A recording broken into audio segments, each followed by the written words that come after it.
बच्चों last lecture से आगे बढ़ें। लास्ट लेक्चर में हम लोग वेक्टर हमने स्टार्ट किया है, पैरेललोग्राम लॉ वेक्टर एडिशन हमारा हो गया है। ठीक है, उसी से आगे अपना कंटिन्यू करें लेक्चर। तो सबसे पहले हम देखें कि वेक्टर्स के बीच में एंगल कौन सा होता है। ठीक है, सबसे पहले इस बात को समझें। अगर सपोज मान लो एक वेक्टर ये है मेरा, ठीक है, एक वेक्टर ये है और एक वेक्टर ये है। एंगल बिटवीन वेक्टर्स हम देख रहे हैं। ये वेक्टर है सपोज P और ये वेक्टर है Q। अगर मैं आपसे पूछूं कि what is the angle between vector, ठीक है, मैं निकाल रहा हूं एंगल बिटवीन वेक्टर्स। तो अगर मैंने वेक्टर्स के बीच में एंगल देखना है तो वेक्टर्स के बीच में एंगल क्या है बता सकते हैं आप? यहाँ पे आपको क्या लग रहा है, क्या है वेक्टर के बीच में एंगल? बहुत सारे बच्चे कहते हैं कि सर ये एंगल है। क्लासरूम में जब मैं पूछता हूं उनसे तो ये एंगल बताते हैं, ये है एंगल। ठीक है, तो मैं आपको बता दूं कि ये एंगल नहीं है।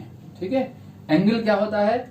अगर हम वेक्टर को पैरेलली शिफ्ट कर दें, एक बात सुन ले ध्यान से, अगर हम वेक्टर को पैरेलली शिफ्ट कर दें तो वेक्टर में कोई चेंज नहीं आता, वेक्टर चेंज नहीं होता है।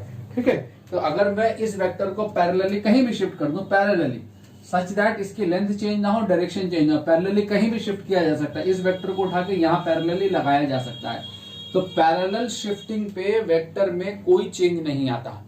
ठीक है, तो वेक्टर्स के बीच का एंगल देखना है तो हमें क्या करना है? टेल से टेल मिलाकर देखेंगे। वेक्टर की जो टेल है, टेल से टेल मिलाएंगे, टेल से टेल मिलाकर देखेंगे।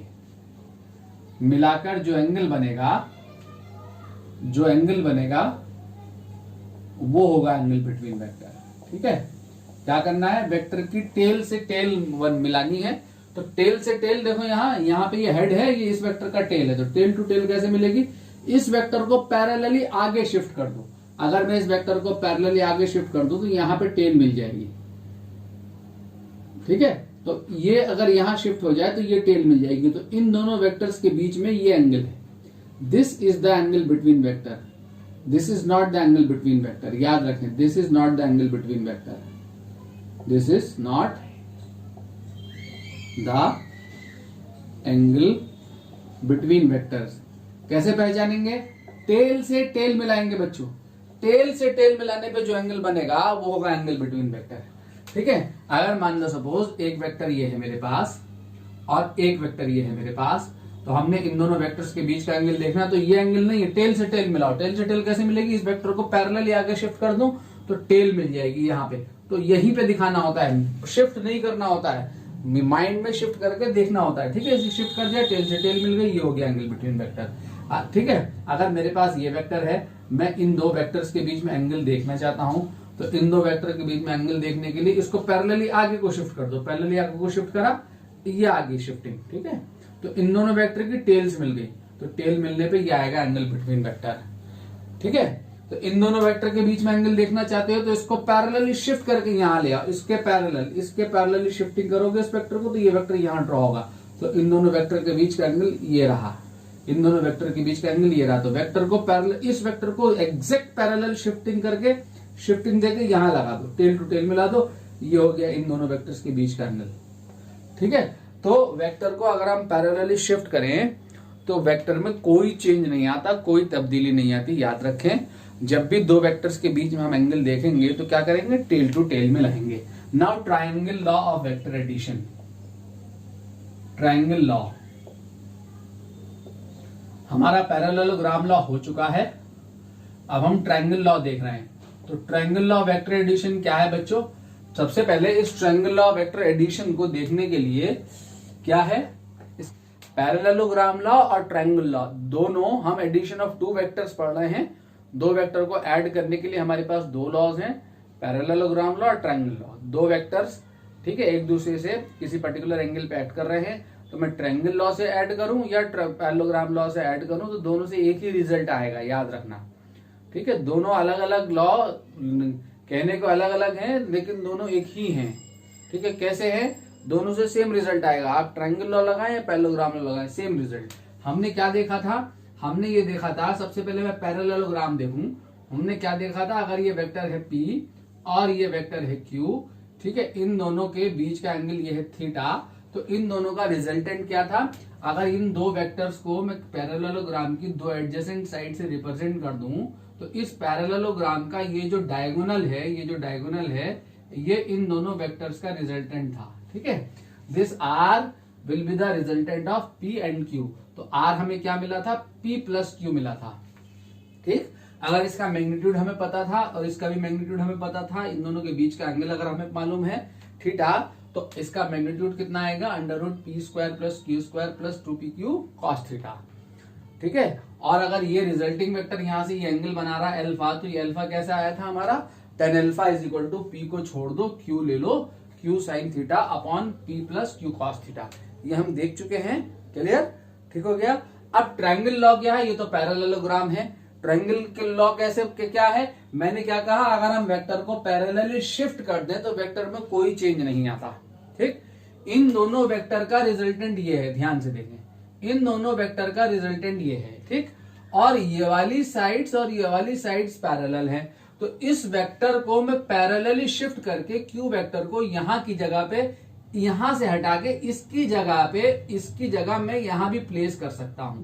ठीक, तो इस वेक्टर को यहां पे ड्रॉ करके दिखाया जाए, इस वेक्टर को, इस क्यू को यहां की जगह अगर मैं यहां शिफ्ट कर दूं, ठीक, तो यहां शिफ्ट कर दूं तो इस आर पे कोई इफेक्ट नहीं आएगा। तो यहां ना दिखा के अगर यहां दिखा दिया जाए वेक्टर्स, इस वेक्टर को यहां से हटा के पैरेलली शिफ्ट करके अगर मैं इस साइड पे दिखा दूं तो ये ट्रायंगल बन जाएगा। देखो रिजल्टेंट अब भी वही है, रिजल्टेंट पे कोई फर्क नहीं पड़ा। ठीक है, रिजल्टेंट अब भी वही है। यहां जो एंगल था ये थीटा, इन दोनों के बीच में ये थीटा एंगल था ना, तो ये एंगल थीटा, तो ये भी एंगल थीटा ही है। ठीक है, ये भी एंगल थीटा ही है। यहाँ P और Q के बीच का एंगल वही है, थीटा है, वही है थीटा, सेम थीटा। ठीक है, तो ये क्या बन गया हमारा, ट्रायंगल बन गया। क्लियर। तो triangle law of vector addition क्या कहता है, triangle law of vector addition भी दो वेक्टर को ही ऐड करता है। तो ट्रायंगल लॉ से ऐड करूं या पैरेललोग्राम लॉ से ऐड करूं, वही रिजल्टेंट आएगा, सेम आएगा। ठीक, तो इसका स्टेटमेंट क्या आएगा, इसका स्टेटमेंट देखो, अब अगर मैं इसका स्टेटमेंट लिख दूं तो इसका स्टेटमेंट है, ये वेक्टर है मान लो OA ABCE। ठीक है, क्या है स्टेटमेंट, स्टेटमेंट इसका ये है, if two vectors acting at a point are represented by two adjacent sides are represented by, not two adjacent sides, are represented by two consecutive sides of a triangle, comma, taken in order, then the resultant of these two will be represented by closing side of a triangle taken in opposite order,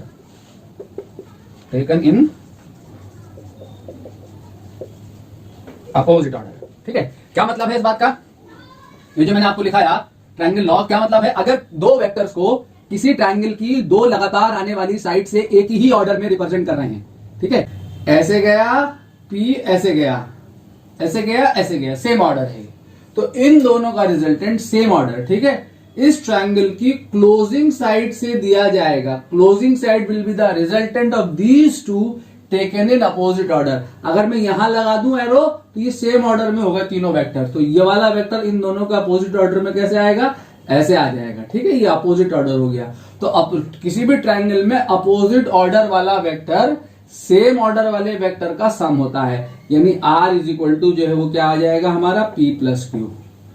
कैसा addition है, ये vector addition है, इसमें magnitude और direction दोनों है। अगर आप मैग्नीट्यूड निकालना चाहते हैं तो मैग्नीट्यूड वही आएगा, यहां से क्या आएगा, P² plus Q² plus 2PQ cos theta, जो वहां से निकल के आया था। सेम एक्सप्रेशन, सेम फॉर्मूला, उसी तरीके से प्रूफ होगा। P और Q के बीच का एंगल ये है थीटा, ठीक है। आपको इसको प्रूफ करना हो तो प्रूफ करने के लिए P और Q टेल टू टेल मिलाओगे ना, ये एंगल है तो ये राइट एंगल ट्रायंगल तो है नहीं, तो अगेन राइट एंगल ट्रायंगल बनाओगे, यहां से परपेंडिकुलर ड्रॉप कर दोगे, कर दिया ड्रॉ। तो ये आपका हो जाएगा क्यू कॉस थीटा, ये आपका हो जाएगा क्यू साइन थीटा, बिल्कुल एग्जैक्टली वैसे ही जैसे आपने पैरेललोग्राम में प्रूफ किया है। ठीक है, तो अब आप पाइथागोरस थ्योरम लगा देंगे इस ट्रायंगल पे, इस ट्रायंगल पे ओ ए बी या ए बी सी कुछ भी ले लो ट्रायंगल, इस पे आप पाइथागोरस थ्योरम लगाएंगे। ठीक, जब आप पाइथागोरस थ्योरम लगाएंगे तो आर आपका ये प्रूफ हो जाएगा। वैसे ही स्टेप होंगे बिल्कुल, under root P square plus Q square plus 2pq cos theta. और अगर ये रिजल्टेंट पी से एंगल बना रहा है अल्फा, तो आपका tan अल्फा जो है वो क्या आएगा, tan alpha is equal to perpendicular upon base q sine theta upon p plus q cos theta. ठीक है, यहाँ मैग्नीट्यूड अलग है, डायरेक्शन अलग है, इसमें मैग्नीट्यूड डायरेक्शन दोनों है। ये आंसर होगा आई कैप जे कैप के कैप की फॉर्म में। ठीक है, तो जब भी आपको दो वेक्टर्स दिखेंगे एक ही उसमें, एक ट्रायंगल में वेक्टर्स दिख रहे होंगे, अगर एक वेक्टर ये है मान लो और एक वेक्टर ये है आपका, और ये वेक्टर है, ये वेक्टर है आपका ओ ए, ये वेक्टर है ओ बी। ठीक है, आपने ए बी वेक्टर निकालना है, ओ ए ओ बी, आपसे कहे बी ए वेक्टर निकालो, बी ए, तो बी ए वेक्टर क्या होगा आपका, बी ए, ये बी ए वेक्टर निकालना है। तो देखो कौन से सेम ऑर्डर वाले वेक्टर हैं, सेम ऑर्डर वाले वेक्टर देखो, ये वाला वेक्टर, ये वाला वेक्टर और ये वाला वेक्टर और ये वाला वेक्टर, दोनों एक ऑर्डर में, ये अपोजिट ऑर्डर में। इसका मतलब इन दोनों का सम कौन है, इन दोनों का सम ये ओ ए वेक्टर है, अपोजिट ऑर्डर वाला जो वेक्टर है वो इन दोनों का सम है। यानी B A plus O B, O B plus B, O B plus B A is equal to क्या होगा, ओ ए होगा आपका, होगा ना। तो बी ए जो वेक्टर है वो क्या आ जाएगा आपका, ओ ए माइनस ओ बी। ठीक है, ऐसे निकाल लेंगे। बी ए जो वेक्टर होगा वो क्या हो जाएगा, ओ ए माइनस ओ बी। क्लियर बच्चों। तो ट्रायंगल में अगर दो वेक्टर गिवन होंगे, तीसरा वेक्टर निकालना होगा, तो आपको triangle law of vector addition लगाने की जरूरत पड़ेगी। Component of a vector, component of a vector in a plane. अभी हमने क्या करा बच्चों, दो वेक्टर्स को कौन जोड़ता है, अगर ये वेक्टर है मेरे पास एक P और एक वेक्टर है ये Q, तो इन दोनों को कौन ऐड करेगा, इनके पैरेललोग्राम का डायगोनल।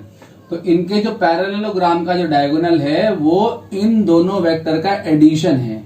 तो मैं क्या कहूंगा कि R जो है वो, R जो है P और Q का रिजल्टेंट है, पॉइंट O पे दो वेक्टर ऐड कर रहे हैं, तो R जो है वो P और Q का एडिशन है। R is the resultant of P and Q। अगर मैं उसको उल्टा कहूं तो P एंड Q जो है, P एंड Q जो है वो R के कंपोनेंट्स हैं।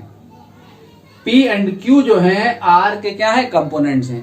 R P एंड Q का रिजल्टेंट है। मतलब क्या, मतलब कहने का ये कि अब हमें कोई वेक्टर गिवन होगा ऐसे करके, ठीक है, ये हमें कोई वेक्टर गिवन होगा, इस वेक्टर को हमसे कंपोनेंट में ब्रेक करवाएगा किसी भी दो लाइंस के अलोंग, किसी एक प्लेन में परपेंडिकुलर निकलवाएगा इस वेक्टर का।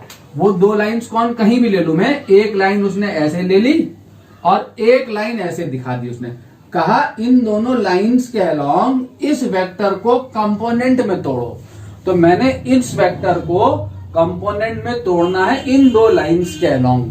तो कंपोनेंट में तोड़ने का क्या तरीका होगा, वही तरीका होगा जो अभी हमने पैरेललोग्राम के लिए लगाया, कि मैं इसको और इसको लेकर एक पैरेललोग्राम बनाऊंगा सच दैट ये जो गिवन वेक्टर है जिसको हमने कंपोनेंट में तोड़ना है वो उस पैरेललोग्राम का डायगोनल मिले।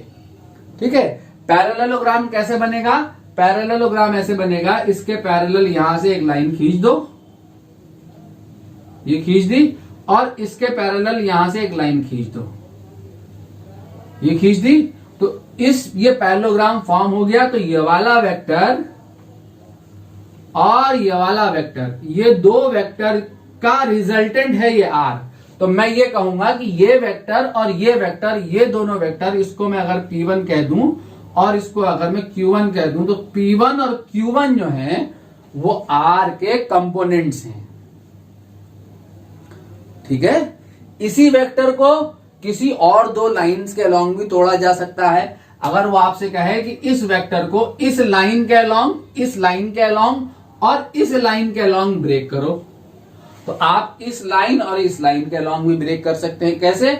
इससे और इससे एक पैरेललोग्राम बनाए सच दैट ये पैरेललोग्राम का डायगोनल आए। कैसे?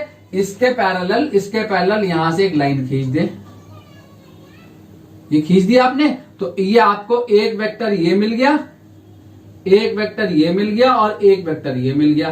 तो इन दोनों, ये वेक्टर आपको मिल गया क्या? P2, ये मिल गया P2, ये मिल गया Q2। ठीक है, तो ये R जो है, ये पैरेललोग्राम में, इस वाले पैरेललोग्राम में देखें तो इस P2 और Q2 भी जो है वो R के कंपोनेंट्स हैं, इस लाइन और इस लाइन के अलोंग। ऐसे ही इसके कंपोनेंट निकाले जा सकते हैं इस वेक्टर के इस लाइन और इस लाइन के अलोंग। ठीक है, किसी भी दो लाइन के अलोंग कंपोनेंट में ब्रेक किया जा सकता है। तो एक वेक्टर के कितने पॉसिबल पेयर ऑफ कंपोनेंट हो सकते हैं? इनफाइनाइट वेज में कंपोनेंट में ब्रेक किया जा सकता है। किसी भी वेक्टर को इनफाइनाइट तरीके से एक प्लेन में ब्रेक किया जा सकता है। समझ रहे बच्चों? अब हमने क्या करना है, कंपोनेंट आपकी समझ में आ रहा होगा क्या कह रहा हूं। अब हमने क्या पढ़ना है, हमने ये इतने तरीके से नहीं पढ़ना। हमने यहां जो पढ़ना है, अपने यहां जो हमें जरूरत पड़ेगी वो पड़ेगी रेक्टेंगुलर कंपोनेंट्स की। किसकी जरूरत पड़ेगी? रेक्टेंगुलर कंपोनेंट की। रेक्टेंगुलर कंपोनेंट किसे कहते हैं जरा देखें? Rectangular component of a vector in a plane. Rectangular component of a vector in a plane. ठीक है, रेक्टेंगुलर कंपोनेंट का मतलब किसी भी वेक्टर का दो म्यूचुअली परपेंडिकुलर लाइन के अलोंग कंपोनेंट। ठीक है, दो म्यूचुअली परपेंडिकुलर लाइन के अलोंग कंपोनेंट, किसी भी वेक्टर का दो परपेंडिकुलर लाइंस के अलोंग कंपोनेंट उस वेक्टर का रेक्टेंगुलर कंपोनेंट कहलाता है। ठीक है, मान लो ये दो म्यूचुअली परपेंडिकुलर लाइन है और ये वेक्टर है मेरे पास, कोई आर वेक्टर मैंने ले लिया। इस आर वेक्टर को मैंने कंपोनेंट में तोड़ना है। इसको मैं कह दूं एक्स एक्सिस और इसको मैं कह दूं वाई एक्सिस। इन दो लाइन के अलोंग कंपोनेंट में तोड़ना। तो कैसे तोड़ूंगा कंपोनेंट में? वैसे ही जैसे यहां तोड़ा मैंने। कैसे? इससे और इससे एक पैरेललोग्राम बनाऊंगा सच दैट आर जो है वो पैरेललोग्राम का डायगोनल आए। ठीक है, ये आर हमें पता है कि ये वेक्टर आर हमें गिवन है और एक्स एक्सिस से इसका एंगल गिवन है कि ये एक्स एक्सिस से थीटा एंगल पे है। ठीक है, तो पैरेललोग्राम बनाऊं तो इसके पैरेलल मैंने यहां से एक लाइन खींच दी है और एक्स एक्सिस के पैरेलल यहां से लाइन खींचूंगा तो वाई एक्सिस पे परपेंडिकुलर जाएगी। तो ये वेक्टर है मेरा ओसी वेक्टर को कंपोनेंट में तोड़ना है। तो इस वेक्टर का कंपोनेंट एक्स एक्सिस के अलोंग कितना आ गया? ये आ गया। इसको मैंने कहा आर एक्स, इसको मैंने नाम दे दिया आर एक्स। वेक्टर आर का कंपोनेंट अलोंग एक्स एक्सिस और इसका कंपोनेंट वाई एक्सिस के अलोंग आ गया ये, इसको मैंने नाम दे दिया आर वाई। ठीक है, तो मैं आर एक्स और आर वाई निकालना चाहता हूं। तो आर एक्स और आर वाई निकालने का तरीका क्या हो गया जरा देखो तो सही। क्या तरीका हो गया आर एक्स और आर वाई निकालने का? मैं ये मान लो ओ ए और ओ बी। ठीक है, ओ ए मेरा आर एक्स है और ओ बी मेरा आर वाई है। तो in triangle C O A, triangle C ओ ए देखो। ठीक है, कॉस थीटा क्या हो जाएगा मेरा? कॉस थीटा मेरा हो जाएगा, क्या हो गया? बेस ओ ए अपॉन ओ सी, हाइपोटेन्यूज। बेस कितना है? आर एक्स और हाइपोटेन्यूज जो है वेक्टर आर, उसका मैग्नीट्यूड कितना है? लेंथ कितनी है? ओसी की आर है। तो आर एक्स जो है वो क्या आ गया हमारा? R cos theta. R x क्या आ गया मेरा? R cos theta. ठीक है, in the same triangle sine theta कितना होगा मेरा? ये आर वाई है, वो भी, तो ये भी आर वाई है। देखो ये दोनों साइड पैरेलल है, आर वाई है। साइन थीटा कितना होगा? R Y upon R. Sine theta आएगा हमारा आर वाई अपॉन आर। ठीक है बच्चों, तो sine theta R Y upon R आया, तो यहां से आर वाई क्या आएगा निकल के? जरा देखे तो सही। हमारा आर वाई निकल के आएगा R y is equal to R sine theta. ठीक, ये हमारे कंपोनेंट आ गए। ठीक है, तो अब आपका क्या हुआ? ठीक है, ये थीटा किससे एंगल बना रहा? वेक्टर आर किससे एंगल बना रहा था? थीटा एक्स एक्सिस से। तो एक्स एक्सीज वाला कंपोनेंट कितना मिला, ये कंपोनेंट कहां मिला, in the direction of x axis, in the direction of x axis. किसका कंपोनेंट, आर का component, component of vector R in the direction of x axis. और ये क्या मिला आपको, ये आपको मिल गया component of R in y axis, in the direction of y axis. तो y एक्सीज की डायरेक्शन में कंपोनेंट मिला r sin थीटा। अब आपको क्या करना है, एक नोट याद रखना है मेरा, ठीक है, हमेशा के लिए हमें बार बार पूरी फिजिक्स में कंपोनेंट में वेक्टर्स को ब्रेक करना पड़ता है। देखो r थीटा किससे एंगल बना रहा है, x एक्सीज से एंगल बना रहा है। तो जिस एक्सीज से एंगल बना है थीटा, वो वाला कंपोनेंट आया है कौन सा, cos, और दूसरा वाला कौन आया है, साइन। तो जिससे एंगल थीटा बनेगा, जिस एक्सीज से एंगल थीटा बनेगा, वो कंपोनेंट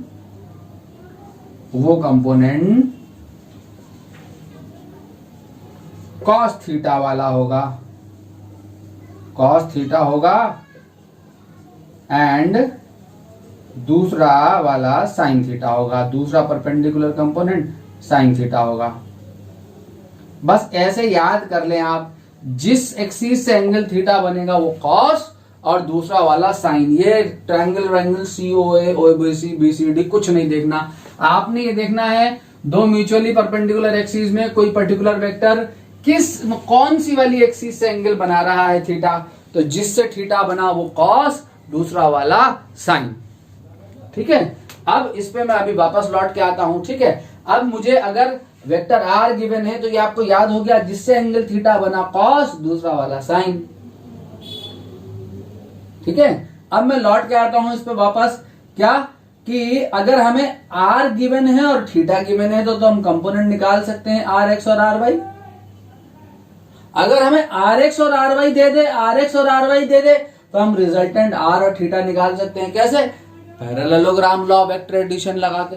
तो rx और ry, अगर rx और ry गिवन हो और मुझे रिजल्टिंग वेक्टर निकालना हो, मान लो रिजल्टिंग वेक्टर r अगर निकालना हो rx और ry के टर्म में, तो रिजल्टिंग वेक्टर क्या होगा मेरा, r जरा देखो तो सही। r, इसको मैं वेक्टर की फॉर्म में कैसे लिखूंगा, rx को rx i कैप, और ry को वेक्टर की फॉर्म में कैसे लिखूंगा बच्चों, ry j कैप, बिकॉज ये y एक्सिस की डायरेक्शन में है। तो y एक्सिस की डायरेक्शन में लाने के लिए मुझे यूनिट वेक्टर लगाना होगा j कैप। मैंने पिछली क्लास में बताया था, यूनिट वेक्टर डायरेक्शन को लेके आता है, मैग्नीट्यूड 1 होता है, यूनिटलेस होता है, किसी पर्टिकुलर डायरेक्शन में ऐड कर रहा होता है यूनिट वेक्टर। तो ये कितना हो गया rx i कैप, ये कितना हो गया ry j कैप, और जब मैंने इन दोनों को जोड़ दूं तो मुझे रिजल्टेंट मिल जाएगा। अगर ये आई कैप और जे कैप की फॉर्म में होंगे तो रिजल्टिंग वेक्टर क्या होगा, rx i cap plus ry j cap. ये हमारा रिजल्टिंग वेक्टर आ गया। ठीक है, ये हमारा रिजल्टिंग वेक्टर आ गया। समझ रहे हैं बात को। ठीक है, अब ये रिजल्टिंग वेक्टर है तो इसमें क्या है, इसमें मैग्नीट्यूड और डायरेक्शन दोनों है, इसमें मैग्नीट्यूड प्लस डायरेक्शन दोनों है। ये आपको पता होना चाहिए, इसका मैग्नीट्यूड कितना है और डायरेक्शन क्या है। तो ये आपको पता है, तो कैसे पता करेंगे कितना है, ये तो आपको पता है। अगर मैं इसको छिपा लूं तो ये क्या है, rx i कैप है, मैग्नीट्यूड कितना है इसका, rx है, डायरेक्शन क्या है इसकी, x एक्सिस है, मालूम है आपको। इसी तरीके से खाली ये क्या है जो आपको दिख रहा है, ry j कैप, मैग्नीट्यूड कितना है, ry है, डायरेक्शन क्या है इसकी, y एक्सिस है। तो ये क्या है, rx i cap plus ry j cap, इसका मैग्नीट्यूड कितना है, इसका मैग्नीट्यूड भी तो पता होना चाहिए। तो इसका जो मैग्नीट्यूड है वो ये है OC, जो O से C तक की लेंथ है इसका मैग्नीट्यूड है। ये लेंथ कैसे पता लगेगी rx और ry से, इस ट्रायंगल में पाइथागोरस थ्योरम लगा दो। अगर मैं इस वेक्टर गिवन वेक्टर से खाली मैग्नीट्यूड निकालना चाहता हूं, तो ओनली मैग्नीट्यूड निकालना चाहता हूं, तो मैग्नीट्यूड ऑफ r जो है वो क्या हो जाएगा, इसमें पाइथागोरस लगाओ। देखो, apply Pythagoras theorem in COA, apply Pythagoras theorem in triangle COA। तो पाइथागोरस लगाओ तो r क्या आएगा, OC, OC का square is equal to O A का स्क्वायर प्लस ए सी का स्क्वायर, ठीक है। ओ सी कितना है, आर है, तो R square is equal to R x square plus are y square, ठीक है। या फिर वो लगा दो जो हमने पैरेललोग्राम लॉ वेक्टर एडिशन में निकाला था। क्या निकाला था, आर एक्स पता है, आर वाई पता है, आर एक्स और आर वाई के बीच का एंगल 90 डिग्री है, तो रिजल्टिंग पैरेललोग्राम का डायगोनल क्या आएगा, under root are x square plus are y square 2 + 2 R x into R y into cos 90। तो जो 2 R x R y cos 90 वाला टर्म है वो जीरो हो जाएगा, बिकॉज कॉस 90 की वैल्यू जीरो होती है। Under root P square plus Q square plus 2pq cos theta लगाओगे तो थीटा 90 है यहाँ आर एक्स और आर वाई के बीच में, तो ये वाला टर्म जो आएगा सेकेंडरी जीरो हो जाएगा। या फिर पाइथागोरस लगा सकते हैं, क्योंकि राइट एंगल ट्रायंगल मिल गया आपको ये वाला। जब भी राइट एंगल ट्रायंगल नहीं मिलेगा, ऐसा ट्रायंगल मिलेगा जैसा मिल रहा था अभी, ऐसा ट्रायंगल मिलेगा, ठीक है। राइट एंगल नहीं मिलेगा, ऐसा ट्रायंगल मिलेगा, तो अब ये निकालने के लिए ये P है ये Q है, तो इन दोनों के बीच का एंगल पता होना चाहिए। तो अब ये under root P square plus Q square plus 2pq cos theta से निकल के आएगा। जब राइट एंगल है तो डायरेक्टली निकल आया यहाँ से right angle under root are x square plus are y square. Theta कितना हो गया, 90, ये थीटा 90 हो गया, तो ये वाला टर्म थर्ड टर्म जीरो हो जाएगा, ठीक है। तो आर कितना आ गया, आर निकल आया यहां से r x square plus are y square. अब आपको कभी भी ऐसा कोई फिगर तो गिवन नहीं होगा, डायरेक्ट वेक्टर गिवन होगा, ये वेक्टर गिवन होगा, इसको देख के डायरेक्टली बता दोगे कितना मैग्नीट्यूड है। कितना मैग्नीट्यूड है, आई के कोफिशिएंट का स्क्वायर प्लस जे के कोफिशिएंट का स्क्वायर और उसका अंडर रूट, इतना मैग्नीट्यूड है। जैसे मान लो अगर एक बॉडी ये है v1 = 3i कैप, ठीक है, तो इसका मतलब क्या, ये इसकी ये क्या है बताओ तो सही, क्या बता रहा कि ये एक बॉडी की वेलोसिटी गिवन है आपको। बॉडी 1 की कितनी वेलोसिटी है, 3 मीटर पर सेकंड। कहां जा रही है बॉडी, एक्स एक्सिस की दिशा में, ठीक है। और अगर आपको v2 ये गिवन है, मान लो 4j कैप मीटर पर सेकंड, कितनी है वेलोसिटी बोलो यहां, 4 मीटर पर सेकंड है। कहां जा रही है बॉडी, y एक्सिस की दिशा में। और अगर एक वेलोसिटी ये गिवन हो, मान लो किसी तीसरी बॉडी की वेलोसिटी अगर आपको ये गिवन है, ठीक है, 8i cap plus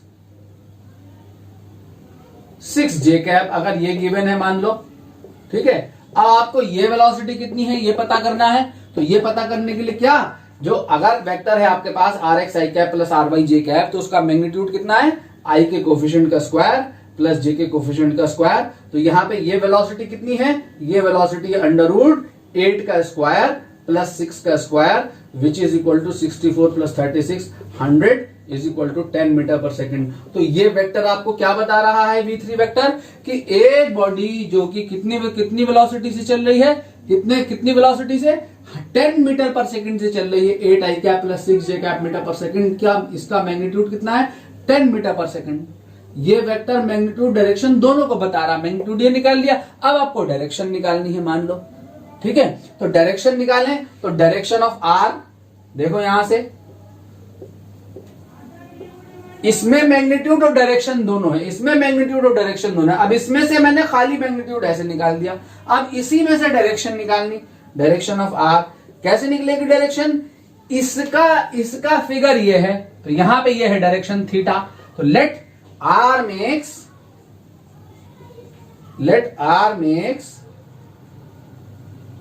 angle theta with x axis. मान लो आर एक्स एक्सिस से कितना एंगल बना रहा है बच्चों, थीटा बना रहा है। तो अगर एक्स एक्सिस से थीटा एंगल आपको निकालना हो तो यहां पे कैसे निकलेगा theta, tan theta is equal to perpendicular upon base r Y upon are x, ठीक है। तो tan theta is equal to r Y upon are x. तो यहां से आपका थीटा निकल आएगा, क्लियर हो गया, यहां से थीटा निकल आया। तो कैसे निकलेगा, अब आपको फिगर गिवन नहीं होगा, वेक्टर गिवन होगा। तो कितना होगा थीटा, थीटा यहां पे होगा tan theta is equal to, अगर ये वेक्टर एक्स एक्सिस से आपको एंगल निकालना है, एक्स एक्सिस से एंगल बना रहा थीटा, तो tan theta is equal to जिस एक्सिस से एंगल बन रहा वो वाला वेक्टर छोड़ दो, यानी एक्स कंपोनेंट छोड़ दो, छोड़ दिया, छोड़ने के बाद आर वाई दूसरा वाला ले लो, R Y upon are X. अगर आपने y एक्सिस से एंगल निकालना है तो tan theta is equal to y axis से निकाल लो, y को छोड़ो, कौन ले लो, rx अपॉन ry। ठीक है, तो ये मैग्नीट्यूड है और ये डायरेक्शन है। जैसे ये वेक्टर, ये वेलोसिटी कितनी है, 10 मीटर पर सेकंड, कहां है, let this velocity makes at an angle of theta with x axis, तो tan theta is equal to कितना आएगा, tan theta is equal to ry upon rx। तो ry कितना है, यहाँ 6 है, 6/8, 6/8 का मतलब कितना, 3/4, tan theta is equal to 3/4 आ गया।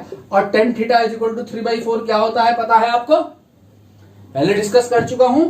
ठीक है, ये ऐसा राइट एंगल ट्रायंगल, सुन लो मेरी बच्चों ध्यान से, अगर ये राइट एंगल ट्रायंगल है, ये साइड 3 है और ये साइड 4 है, तो पाइथागोरस लगाओ तो ये कितनी मिलेगी, √3 square plus 4 square, 3 square 9, 4 square 16, 9 plus 16 25 और 25 का √5।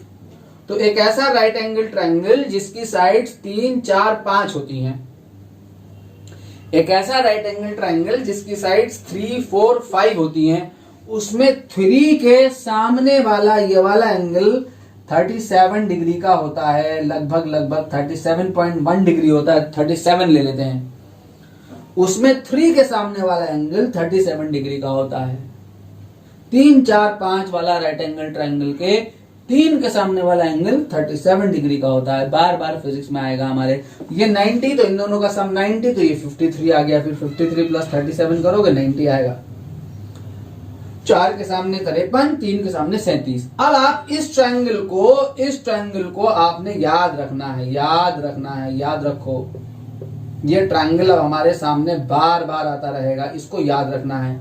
ठीक है, अब यहां से देखो जरा, tan 37 कितना होगा, 3/4, tan थीटा कितना है यहाँ, 3/4, कितने एंगल के लिए होती है, थीटा के किस वैल्यू के लिए 3/4 हो वैल्यू होगी, 37 के लिए।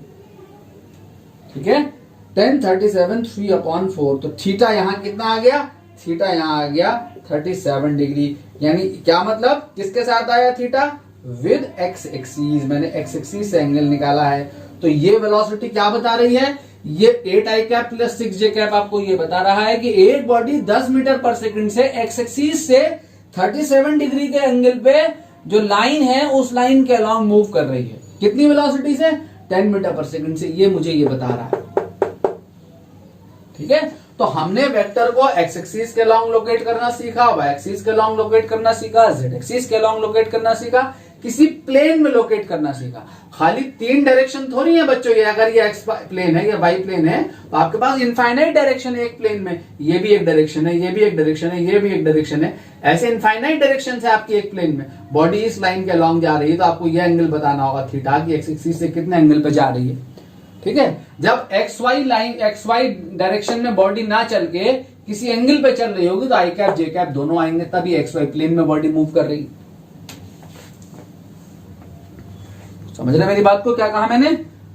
ठीक है, तो हमने क्या करा, एक बार और देख लें, एक बार और रिकॉल करा दूं, जिससे थीटा बनेगा वो वाला कंपोनेंट होगा कॉस, दूसरा वाला होगा साइन। अगर कोई वेक्टर आर गिवन है, उसका किसी एक्सिस से एंगल गिवन है, आपसे कहे कि इस वेक्टर को कंपोनेंट में रिजॉल्व करो, तो जिससे थीटा बनेगा कॉस, जिससे थीटा बनेगा वो वाला होगा कॉस, और दूसरा वाला कंपोनेंट होगा हमारा साइन। जैसे मान लो जैसे आपके सामने ये सिचुएशन है, ये एक्स एक्सिस है, ये आपकी वाई एक्सिस है।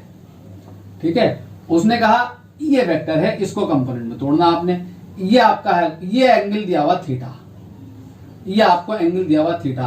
अब थीटा यहां किससे बन रहा है, थीटा यहां पे बन रहा है वाई एक्सिस के साथ, तो एक्स कंपोनेंट कौन हो जाएगा, एक्स कंपोनेंट वाई कंपोनेंट ये होगा और एक्स कंपोनेंट ये होगा।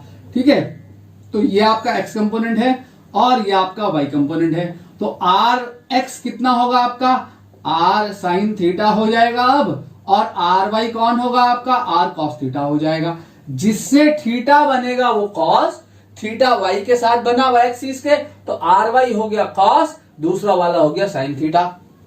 ठीक है, अगर आपके सामने यह है कंपोनेंट, देखो जरा, ये वेक्टर आर है, ये है वेक्टर आर, आपने इसको कंपोनेंट में तोड़ना, यहां पे थीटा है, ये आपकी वाई एक्सिस है, पॉजिटिव एक्सिस, और ये पॉजिटिव एक्स एक्सिस है। ठीक, अगर आप इस वेक्टर को कंपोनेंट में तोड़ोगे तो इसका एक्स कंपोनेंट पैरेललोग्राम बना लो, पैरेललोग्राम आपने बनाया, इसका एक्स कंपोनेंट यहां गया, वाई कंपोनेंट यहां गया, ये हो गया आपका आर एक्स और ये हो गया आपका आर वाई, तो जिससे थीटा बना कॉस, दूसरा वाला साइन। तो आर एक्स क्या हो गया आपका minus r cos theta. Minus sine क्यों लगाया मैंने माइनस साइन क्यों लगाया कि ये वाली डायरेक्शन अगर पॉजिटिव एक्स एक्सिस है तो ये वाली डायरेक्शन नेगेटिव एक्स एक्सिस है। ठीक है, एक सिंगल डायरेक्शन में वेक्टर को तोड़ा है, एक वेक्टर को दो डायरेक्शन में तोड़ा है, तो ये एक सिंगल डायरेक्शन हो गई एक्स एक्सिस। इधर वाला अगर वेक्टर पॉजिटिव होगा तो इधर वाला नेगेटिव होगा। तो अगर नेगेटिव एक्स एक्सिस की दिशा में कोई कंपोनेंट आ रहा है तो वो माइनस साइन के साथ लिया जाएगा। इसी तरीके से नेगेटिव वाई दिशा में अगर कोई कंपोनेंट आ रहा है तो वो भी माइनस साइन के साथ लिया जाएगा। ठीक, तो जिससे थीटा बना कॉस, चूंकि नेगेटिव है, नेगेटिव डायरेक्शन में है एक्स एक्सिस की डायरेक्शन, इसलिए माइनस साइन लगा दिया। और दूसरा वाला जो है वो क्या आ गया हमारा साइन, तो जिससे थीटा बनेगा वो कंपोनेंट कॉस थीटा और दूसरा वाला क्या होगा हमारा साइन थीटा। ये आपने याद कर लेना है और ऐसे ही कंपोनेंट में ब्रेक करते चले जाना है। अगर हमारे पास ये वेक्टर है मान लो और यहां से बन रहा है एंगल थीटा, ये आर, ठीक है, ये हमारी एक्स एक्सिस है, ये हमारी वाई एक्सिस है। ठीक, अब इसको कंपोनेंट में ब्रेक करो इस वेक्टर को, तो जब आप कंपोनेंट में ब्रेक करोगे तो आपका कंपोनेंट ये आएंगे। पैरेललोग्राम जब आप बनाओगे तो आपका एक्स कंपोनेंट गया इधर और वाई कंपोनेंट गया इधर, तो दोनों कंपोनेंट कहां गए, ये भी नेगेटिव एक्स डायरेक्शन में और ये भी नेगेटिव वाई डायरेक्शन में। तो आर एक्स कितना हो गया, जिससे थीटा बनेगा कॉस, दूसरा वाला साइन। तो थीटा बन रहा वाई से, तो ये कॉस हो गया, ये साइन हो गया, तो माइनस आर साइन थीटा और आर वाई जो हो गया वो क्या हो गया माइनस आर कॉस थीटा। समझे बच्चों, ऐसे हम वेक्टर्स को इजीली कंपोनेंट्स में रिजॉल्व कर सकते हैं, वेरी इजीली। तो आपको ये बात ध्यान रखनी है, ठीक है, जो कंपोनेंट नेगेटिव डायरेक्शन में आएगा उसको नेगेटिव साइन के साथ लेंगे, जो कंपोनेंट पॉजिटिव डायरेक्शन में आएगा उसको पॉजिटिव साइन के साथ लेंगे, जिससे थीटा बनेगा कॉस और दूसरा वाला साइन। अगली एक बात ध्यान रखो, एक बात बार बार ऐसा आता है, बच्चे कंफ्यूज रहते हैं, हालांकि बहुत छोटी सी बात है। अगर आपके सामने ये आ जाए कोई वेक्टर आर, अगर ये वेक्टर आर आ गया, ये एक्स एक्सिस है, वाई एक्सिस है, कहां आ गया, पूरा का पूरा वेक्टर कहां एक्ट कर रहा है, एक्स एक्सिस की दिशा में एक्ट कर रहा है। तो ये एक्स एक्सिस से कितना एंगल बना रहा है जरा बताओ तो सही, 0 डिग्री। तो जिससे थीटा बनेगा वो कॉस और दूसरा वाला साइन। तो इसका एक्स कंपोनेंट क्या होगा, अगर मैं इसका एक्स कंपोनेंट निकालूं तो इसका एक्स कंपोनेंट होगा आर कॉस 0 और वाई कंपोनेंट क्या होगा, अगर वाई कंपोनेंट निकालूं तो क्या आएगा आर साइन 0। साइन 0 0 होता है, कॉस 0 1। ठीक है, तो इस वेक्टर का एक्स कंपोनेंट कितना है आर और वाई कंपोनेंट कितना है 0। तो अब ये करने की जरूरत नहीं है यहाँ, क्यों नहीं है, क्योंकि आपको ऑलरेडी दिख नहीं रहा कि ये वेक्टर एक्स डायरेक्शन में है। जब वेक्टर एक्स डायरेक्शन में है तो ये पूरा का पूरा एक्स कंपोनेंट है, इसका वाई कंपोनेंट 0 होगा, इस वाई डायरेक्शन में ये ब्रेक नहीं होगा। ठीक है, कोई भी किसी भी वेक्टर को उसके परपेंडिकुलर डायरेक्शन में ब्रेक नहीं किया जा सकता। वाई एक्सिस जो है इस वेक्टर के परपेंडिकुलर दिशा है। अगर आपके पास ये 10 न्यूटन का फोर्स है मान लो, तो इस 10 न्यूटन के फोर्स को आप इस परपेंडिकुलर लाइन ले लो, तो इस वेक्टर को इस 10 न्यूटन के फोर्स का इस लाइन के अलोंग कंपोनेंट क्या होगा 0। किसी भी वेक्टर को उसके परपेंडिकुलर रिजॉल्व या ब्रेक नहीं किया जा सकता है कंपोनेंट में, याद रखें। ठीक है, किसी भी वेक्टर का उस वेक्टर की परपेंडिकुलर दिशा में कंपोनेंट 0 मिलता है। ठीक है, अगर ये हमारे पास एक्स एक्सिस है और ये हमारे पास वाई एक्सिस है, तो इस वेक्टर का एक्स कंपोनेंट कितना है 10 न्यूटन, पूरा का पूरा एक्स दिशा में है, और वाई कंपोनेंट क्या है 0। अगर हमारे पास मान लो ये एक्स एक्सिस है, वाई एक्सिस है और यहां पर 10 न्यूटन का फोर्स एक्ट कर रहा हो, ये एक्स एक्सिस है, ये वाई एक्सिस है, तो इसका वाई कंपोनेंट कितना है, इसका एक्स कंपोनेंट कितना है 0 और वाई कंपोनेंट कितना है 10 न्यूटन, पूरा का पूरा ये वाई दिशा में है, तो ये कंप्लीट वेक्टर वाई कंपोनेंट में जाएगा। ठीक है, अगर ये नेगेटिव दिशा में होता कोई भी वेक्टर, मान लो अगर इधर है 10 न्यूटन का फोर्स, ये हमारी एक्स एक्सिस है, ये हमारी वाई एक्सिस है। ठीक है, तो अब एक्स कंपोनेंट कितना है आपका -10 न्यूटन और वाई कंपोनेंट कितना है 0, इसका वाई कंपोनेंट नहीं होगा। ये छोटी छोटी बातें याद रखें, ये छोटी छोटी बातों का ध्यान रखें, आपको कंपोनेंट में वेक्टर रिजॉल्व करने आ जाएगा। किसी भी वेक्टर को ड्रॉ करने, किसी भी वेक्टर को प्लॉट करना है वो चला आएगा। ग्राफिकल रिप्रेजेंटेशन आप वेक्टर का ले सकते हो आसानी से, और ग्राफिकल रिप्रेजेंटेशन से वेक्टर भी बना सकते हो। जैसे मान लो एक क्वेश्चन आपके पास हो, एक फोर्स आपको गिवन है 10 आई कैप प्लस 10 अंडर रूट 3 जे कैप न्यूटन। ठीक है, इसको मैंने रिप्रेजेंट करना है इन ग्राफिकल फॉर्म। ठीक है, ग्राफिकल रिप्रेजेंटेशन मैंने देना है, इस फोर्स का ग्राफिकल रिप्रेजेंटेशन देना है। तो फोर्स का ग्राफिकल रिप्रेजेंटेशन देने के लिए सबसे पहले इसका मैग्नीट्यूड निकाल लो। तो इसका मैग्नीट्यूड हो गया अंडर रूट आई का कोफिशिएंट कितना है 10 का स्क्वायर, और जे का कोफिशिएंट कितना है यहाँ 10 अंडर रूट 3 का स्क्वायर।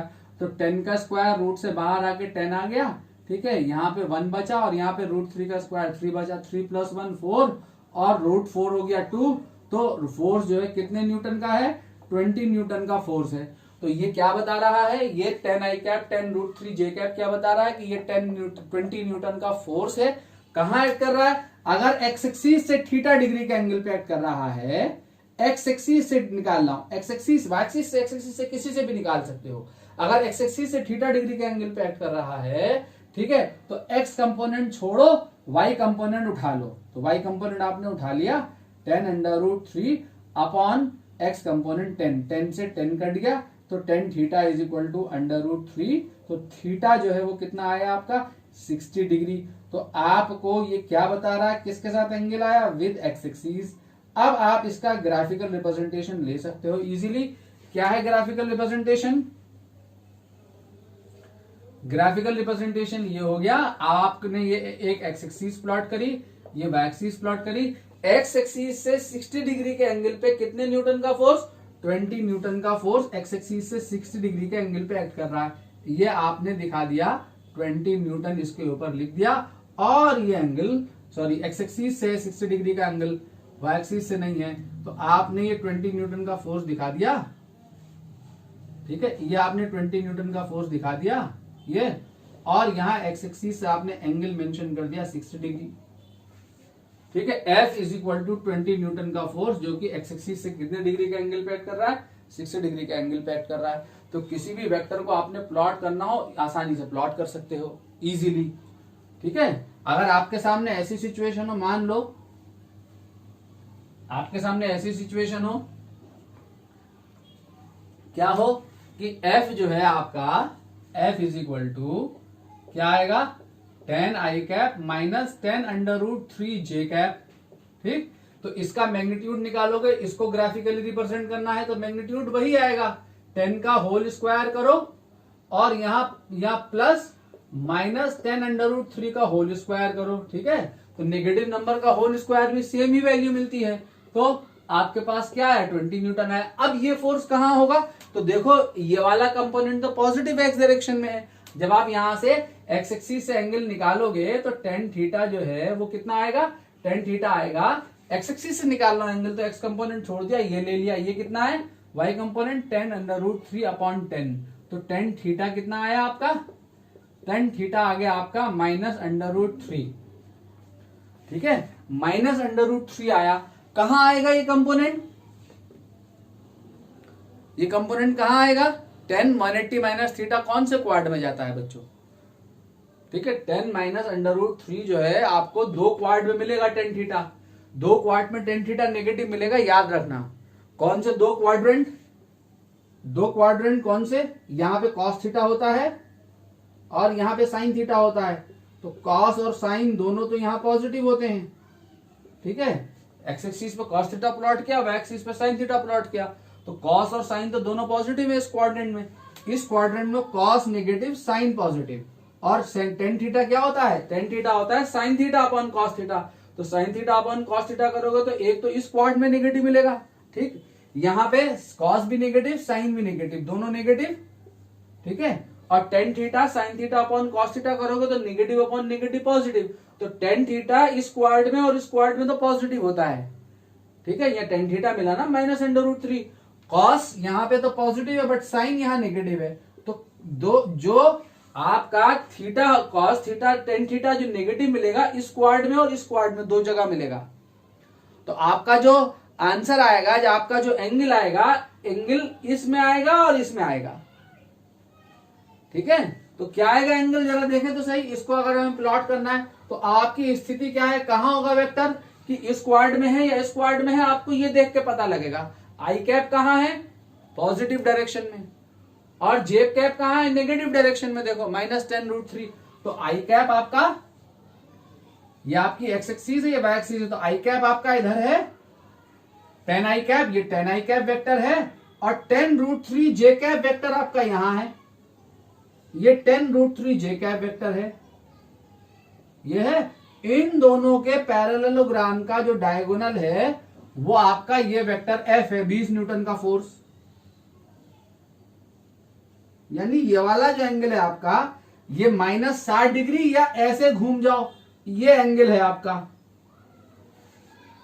ये वाला एंगल 60 डिग्री है, ये एंगल 60 डिग्री है। इसको लिखोगे तो ये -60 डिग्री लिखा जाएगा यहां, इसको लिखोगे तो थीटा यहां tan थीटा कितना आया यहां, -√3, तो थीटा लिखा जाएगा -60 डिग्री, या थीटा लिखा जाएगा और कितना लिखा जाएगा, 360 -60, 360 -60 300 डिग्री।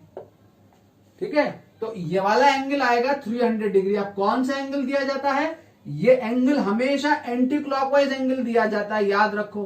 कभी भी क्लॉकवाइज सेंस में एंगल नहीं दिया जाता, पॉजिटिव एक्स एक्सिस से एंटी क्लॉकवाइज सेंस में एंगल दिया जाता है। तो ये वेक्टर एक्स एक्सिस से कितना एंगल बना रहा है, 300 डिग्री के एंगल पे एक्ट कर रहा है। कितने न्यूटन का फोर्स, 20 न्यूटन का फोर्स। आपको आई कैप और -जे कैप देख के पता लग जाएगा वेक्टर कौन से क्वाड्रेंट में होगा। आई कैप पॉजिटिव दिशा में, -जे कैप नेगेटिव दिशा में। तो 20 न्यूटन का फोर्स ये इतने डिग्री के एंगल पे, कितने डिग्री पे, -60 ना, कितने, ये वाला एंगल, ये वाला होगा -60। हमें -60 नहीं दिखाना होता है, हमें एंटी क्लॉकवाइज एंगल दिखाना होता है। तो मैं यूं कहूंगा कि ये जो वेक्टर है, ये पॉजिटिव एक्स एक्सिस से एंटी क्लॉकवाइज एंगल लेना होता है, 300 डिग्री के एंगल पे एक्ट कर रहा है 20 न्यूटन का फोर्स।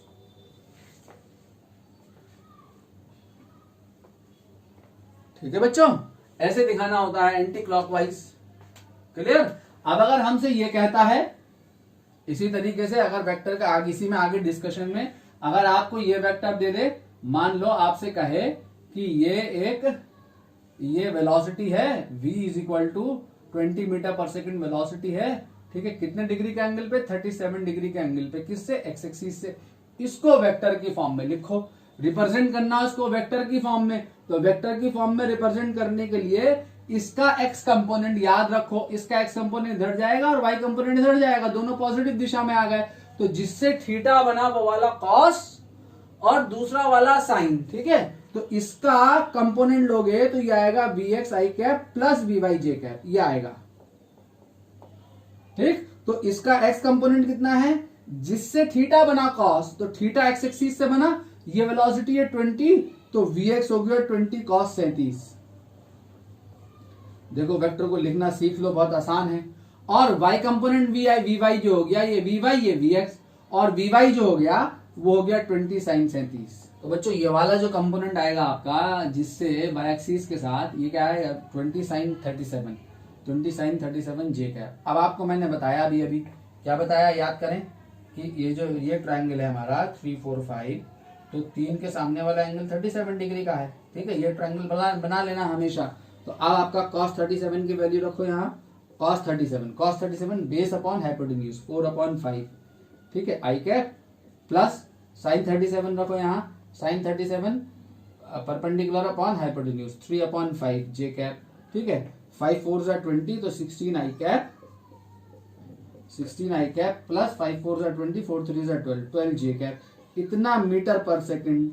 अगर कोई बॉडी एक्स एक्सिस से, ये वेक्टर क्या बता रहा है, ये वेक्टर बता रहा है कि एक बॉडी एक्स एक्सिस से 20 मीटर पर सेकंड से कितने एंगल पे जा रही है, 37 डिग्री के एंगल पे एक्स एक्सिस से 20 मीटर पर सेकंड से मूव कर रही है। समझ रहे हैं। अगर आपके सामने ये हो सिचुएशन, मान लो आपके सामने ये हो सिचुएशन, आपके सामने ये है वेक्टर, मान लो आपके पास ये फोर्स है, सपोज ये फोर्स है, कितने न्यूटन का, 40 न्यूटन का फोर्स है। ठीक है, 40 न्यूटन का फोर्स है। ये एंगल कितना है मान लो, ये एंगल मान लिया हमने 45 डिग्री का है या 30 डिग्री ले लो, चलो ये एंगल 30 डिग्री है, ठीक है। ये फोर्स है F is equal to 40 newton, ठीक है। तो अब हमें इसको कंपोनेंट में लाना है, ये एक्स एक्सिस है, ये वाई एक्सिस है। अब आप इसको कंपोनेंट में लाना चाहते हैं तो आपकी ये हो गई एक्स एक्सिस, ये हो गई वाई एक्सिस, ठीक। जब आपकी ये एक्स एक्सिस वाई एक्सिस, ये हो गया एक्स कंपोनेंट, ये हो गया वाई कंपोनेंट, तो एफ आपका आ जाएगा क्या, अब जिससे थीटा बनेगा वो होगा कॉस। तो 40 न्यूटन का फोर्स एक्स एक्सिस से एंगल बना रहा है कितना, 30 डिग्री। तो ये वाला कंपोनेंट कितना हो गया आपका, ये वाला कंपोनेंट कितना हो गया आपका 40 cos 30, जिससे थीटा बनेगा वो cos 40 cos 30। अब चूंकि ये नेगेटिव डायरेक्शन में है तो -40 cos 30 I cap, -40 cos 30 degree I cap, ये आ गया fx। और दूसरा वाला होगा साइन, ये वाला होगा साइन, ये कि जो कि नेगेटिव वाई डायरेक्शन में है तो -40 sin 30 j कैप,